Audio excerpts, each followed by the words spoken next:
Okay, welcome to the channel, everyone. Today is going to be a great one. So we're going to be breaking down the science of real odor removal, not cover-ups. So I'll be asking one of my dearest friends, and I still call him my mentor. I also call him the genius who makes cleaning sound like chemistry class.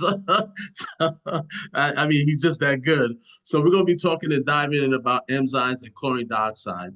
So before I get started, I just want to say, hey, Michael, man, thanks again for jumping on board to actually give the education to like pros like myself and to people that are looking for pros like us. So that be home residential project managers or real estate. So welcome, my brother. Thank you, sir. Thank you. I appreciate this opportunity too. It's good to see Uh, you. awesome, awesome. Same here. So let's dive right into it. So one of my very first questions that I have is, what are the main scientific differences between cleaning with enzymes versus cleaning with chlorine dioxide, as well as it's called also ClO2? Okay, very good. Well, to give you a little bit of background first, we've got to talk first about what causes odors. And it's always a combination of two things in the right condition. The two things that you have to have in order to have odors is you've got to have organic matter, food, and you've got to have bacteria. And the bacteria metabolizes or eats the food, Mhm. digests it, passes gas, believe it or not, and creates the odor. Right. And so when the difference between the difference between good bacteria and bad bacteria is the gas that it passes. If it's good bacteria like exists in our stomach, Mhm. then it passes a neutral odorless gas that's just called carbon dioxide. If Okay. it's a bad bacteria, it can create methane, it can create all kinds of things, but that's the difference between the two. Mhm. So that's what's necessary in order to have odor: organic matter and bacteria. The two ways that we're going to be talking about today and the Okay. differences between them is that enzymes attack one of those two components and chlorine dioxide attacks the other. Mhm. So the enzymes attack the food, and they're like the fat boys that get to the table real quick and eat up the food before the bad bacteria can do it. Right. And so what we do when we use enzymes is that we just pummel the area with enzymes that break down the Mhm. matter and make it very digestible for a good bacteria to be able to eat it very quickly and turn it into just inert, Right. odorless gas called carbon dioxide. Now, with Okay. chlorine dioxide, what we do is we attack the other component, the bacteria, and we go right after the bacteria and oxidize it. So we're using essentially a disinfectant to destroy the microbes so that they can no longer metabolize and create this gas that we call odor.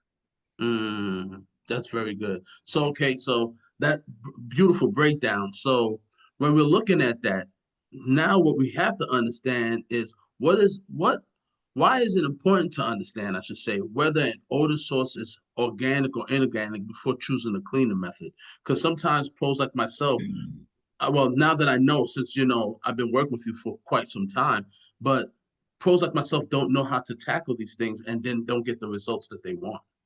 So when we do training with housekeepers, custodians, and remediation pros like yourself, we talk about the three different types of soil. Soil number A is organic soil. It's soil that comes from food sources. Hmm. Uh, Soil type number B would be inorganic. It's those things you wouldn't want to eat. Oils, greases, so on and so forth. Now, oils and greases are probably not the best example because they're not always synthetic. Sometimes they're organic in nature. Okay. But the most common is option number C, and that's the blend between the two.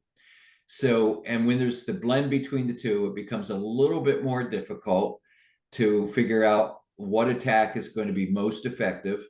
And but you go with your gut and you say, okay, if I've got a if I can smell something that if I can smell something like cat urine, for instance, it's organic. Right. But if what you smell is motor oil and that's the odor that you're trying to get rid of, then you have to go about a thoroughgoing cleaning method where you emulsify the oil, get it into solution in the water, and then evacuate the water with a wet vac. So Mm, so those are the three options: organic no, soils, inorganic soils, and the blend of the two. excellent, excellent. So, let in talking about that, so let's look at, because we have some amazing products, I believe, and I've been using them for a while, and other people also. So, can you explain how enzymes like those in Prozyme X actually digest odor-causing molecules? Yes, right.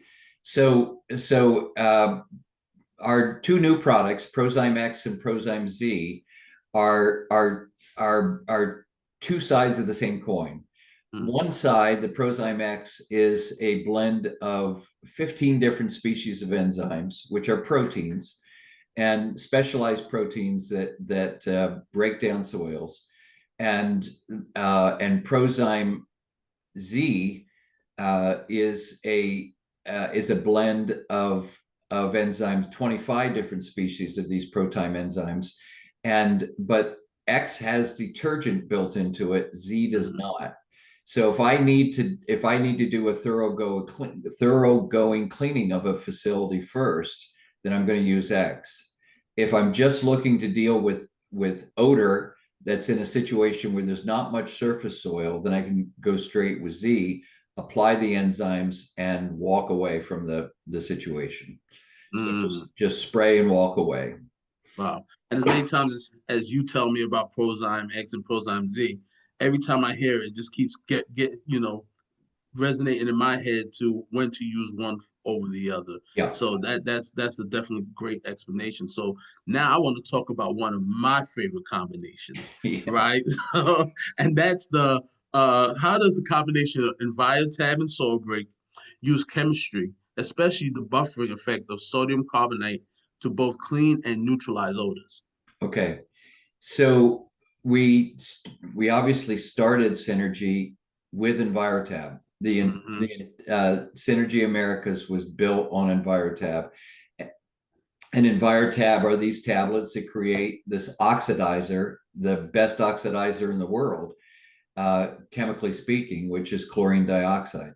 Chlorine dioxide is a great oxidizer because it has the capacity. The way it does it is that it robs electrons from organisms, and it has 2.5 times or 250% more capacity to rob the electrons from the atoms of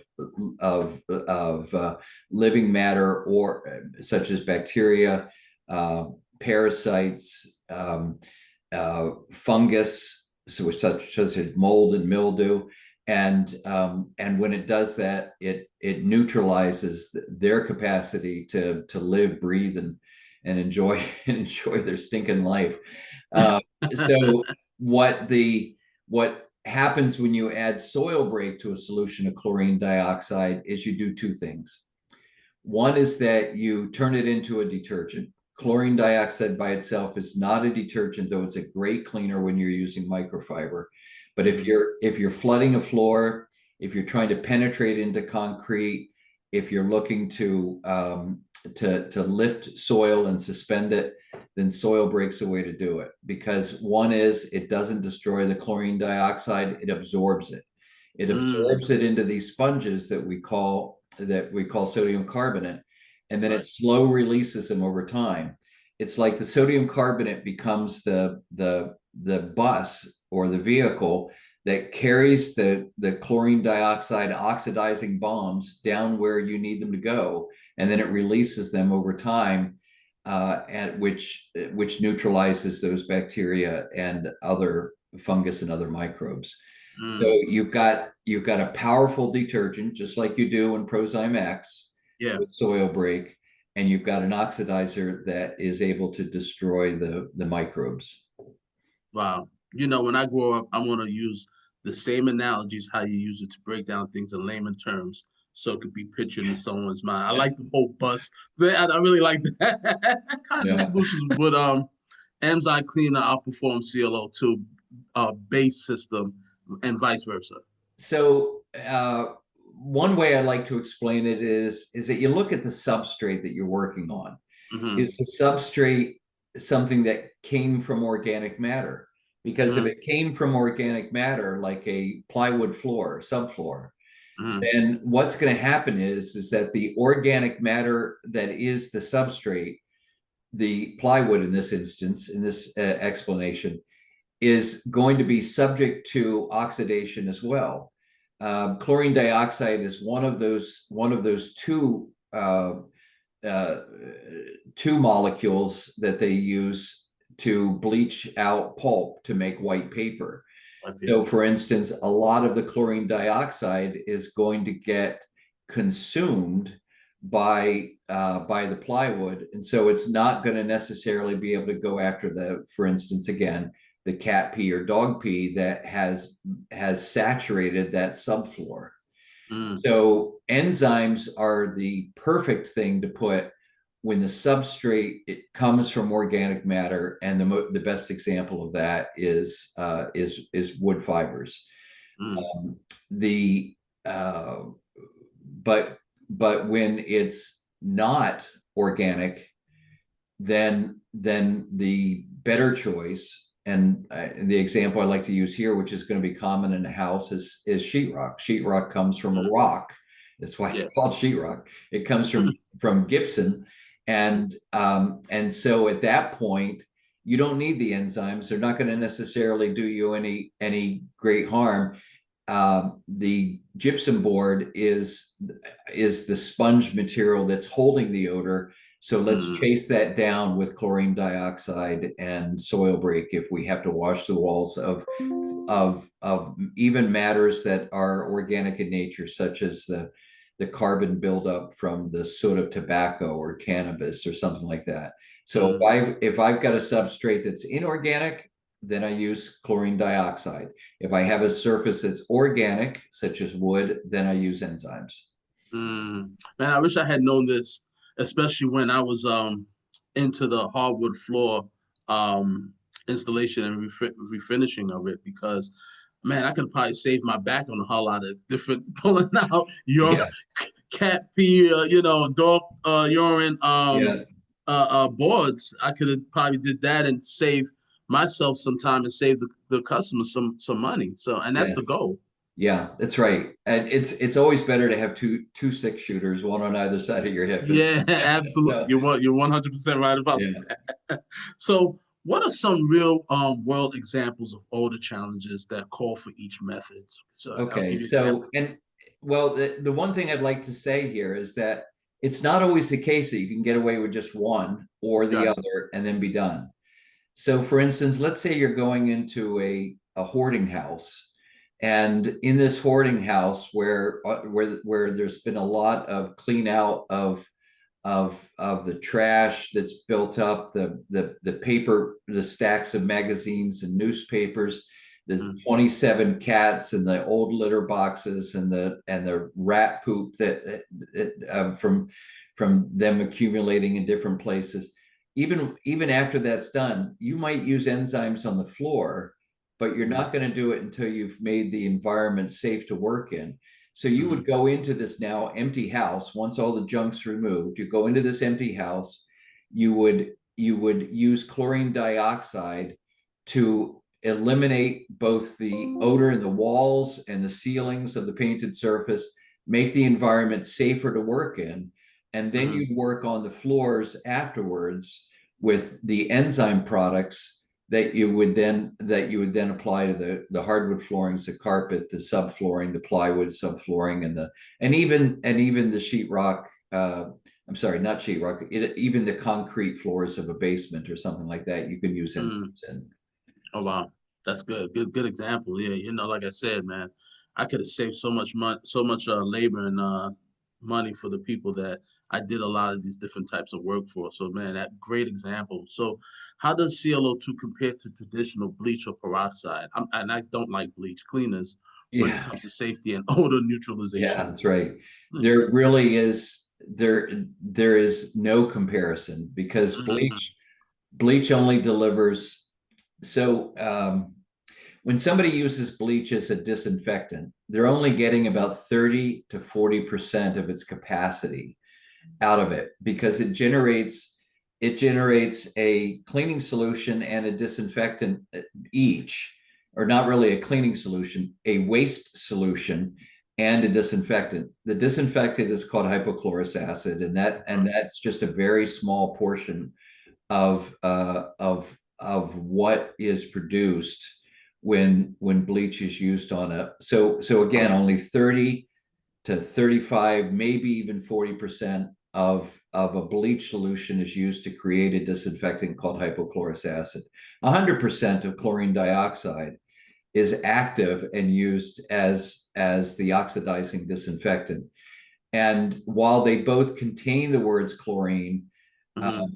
uh, the chlorine dioxide molecule is a stable molecule, where the chlorine and the two atoms of oxygen combine to form a very stable molecule. The free available chlorine is just a gas that's very unstable, unpredictable, and doesn't even stay in the bottle terribly well.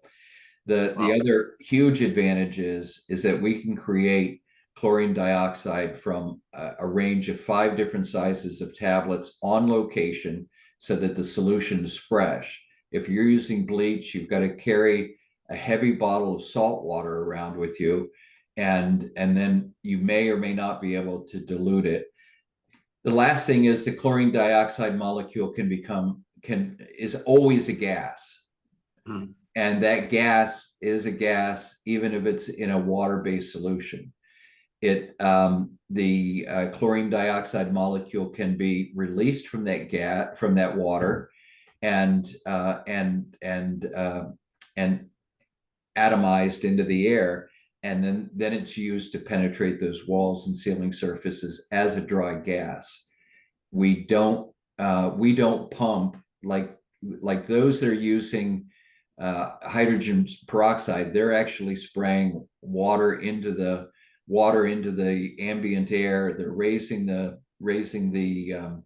relative humidity of the room. We don't do that. We force the gas out of the water. If the water stays there, you have exactly as much water at the end of the process in the pail as you do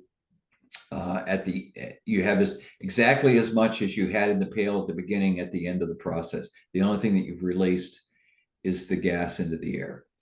So you Man, can't do that I with bleach. can't do.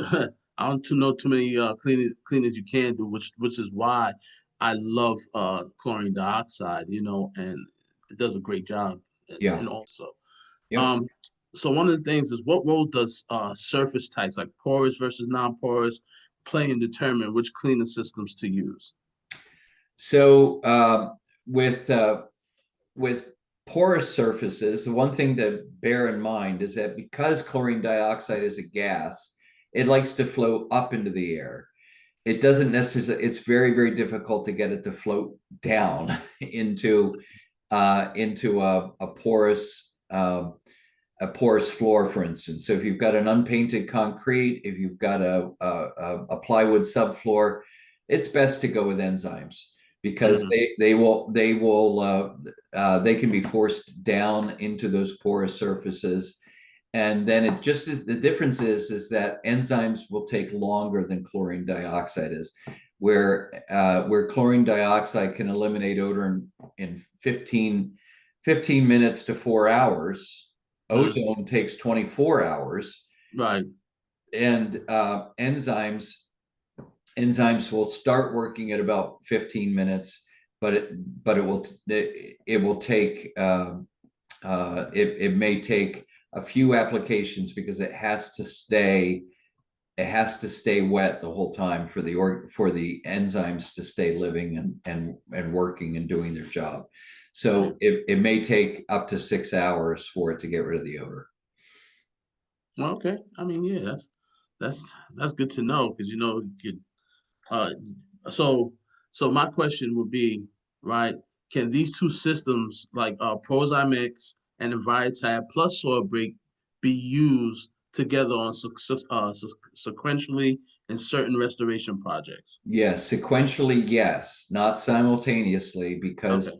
because chlorine dioxide will kill off the protein enzymes. So you can't use them at the same time, but you can use them sequentially. Wow. You always leave me speechless. And I'm not a person that doesn't talk. I mean, like you hit these questions, and I mean, you give such great answers. Like, what else is there to say? Okay. Well, so, very good. so Well, this one for homeowners or professionals.